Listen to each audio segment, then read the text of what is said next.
Hi, my name is Phil Anderson. I'm running for United States Senate to represent Wisconsin. Tonight's sort of a personal message in a way. It's also political, but personal. I had a confession tonight, a confession with my priest. As some of you may know, I'm Eastern Orthodox, and I had confession tonight, kind of like how Catholics have confession. Maybe not exactly the same thing, but similar. Our Easter, as Eastern Orthodox, tends to be later than the Western Christians, Catholics, Lutherans, Protestants, etc. Observe.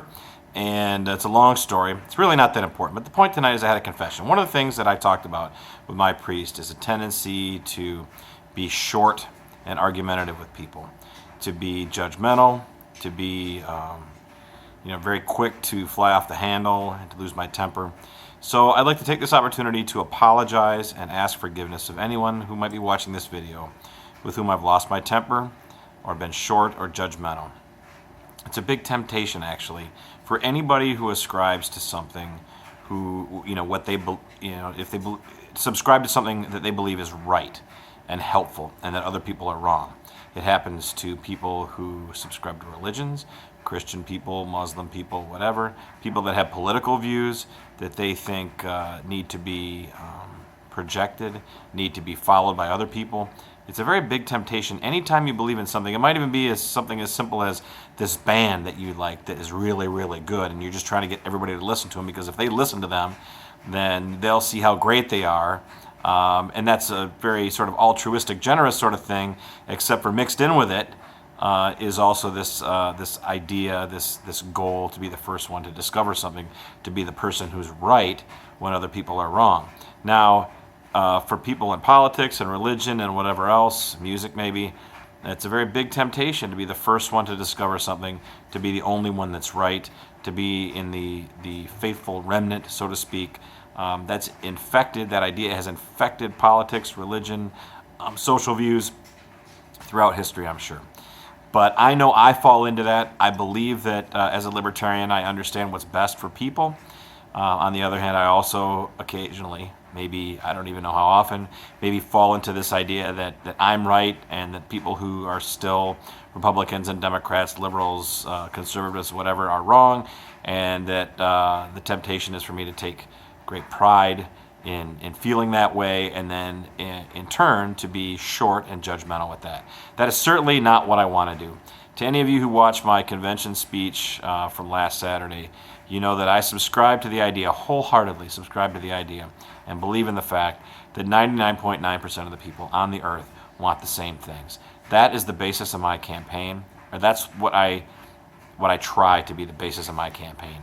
It ends up falling into other issues and being judgmental and accusatory, not only to people of different political persuasions in general, but also to specific candidates like the two guys I'm running against, who I'm sure are fine, fine men and human beings. I just happen to disagree with them. Now, I do believe that Russ Feingold and Ron Johnson, many other Republicans and Democrats, want the same things that libertarians do, and that is they want, at least personally want, to thrive, to do well, to have some privacy, to have control over their lives, to make enough money so that they can provide for themselves and their family, have some leisure, have some control over their own lives, to be able to express themselves, and to be able to defend their right to do so. Now, how those happen, how those things are enacted, how they are made possible, there's a variety of different solutions, most of which don't work, and mainly only the libertarian ones do. See, and I'm falling into it already. That's what I believe, though. So my goal is, for the rest of this campaign, is to try my best to not offend anyone, to ask forgiveness of those who I have offended, and to try to present libertarianism in the way it deserves to be presented. And that is as a solution to the problem of what do people do in order to live their lives in peace and prosperity and privacy. What is the answer to that, which I firmly believe that the vast majority of the people on earth want. What's the best way to do that? I think libertarianism is the answer, but I'm going to present that to you in a very positive way, not negative towards those of you and your beliefs who disagree and those political philosophies that differ, but with the idea, again, that we're all trying for the same things, and some people just have better ideas than others. But at the root of it, it's about what we all want, the human society that we all want and that we'll do best in. And I think there's a relatively common recognition of what that would look like. I believe that. We just have to get there. And the way to get there is through honest dialogue, through talking about things between people, not haranguing each other, not judging each other, not insulting each other, not two-dimensionalizing, not playing identity politics, none of that junk. But by just talking about how do we want to live? How do we want to be? How do we want to exist and coexist? Those are the things that we'll work on. Those are the things that I'll talk about. They'll be manifest in different positions on issues, etc. But those are the things I want to talk about.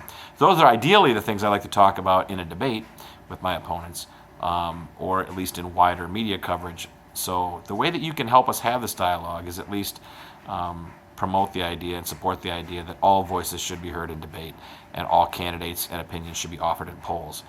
That's going to be a difficult sell. But the goal, again, wandering around a little bit in this daily video, but the goal is to present the ideas of liberty and libertarianism and human flourishing in a way that we all understand, that we all agree on, and that we can have an honest, frank discussion over the history of government, the history of people, the history of society and philosophy, and what is the best way forward to accomplish this, understanding that we all want the same good life for ourselves, for our loved ones, for our neighborhoods and communities. Thanks, and I'll talk to you tomorrow.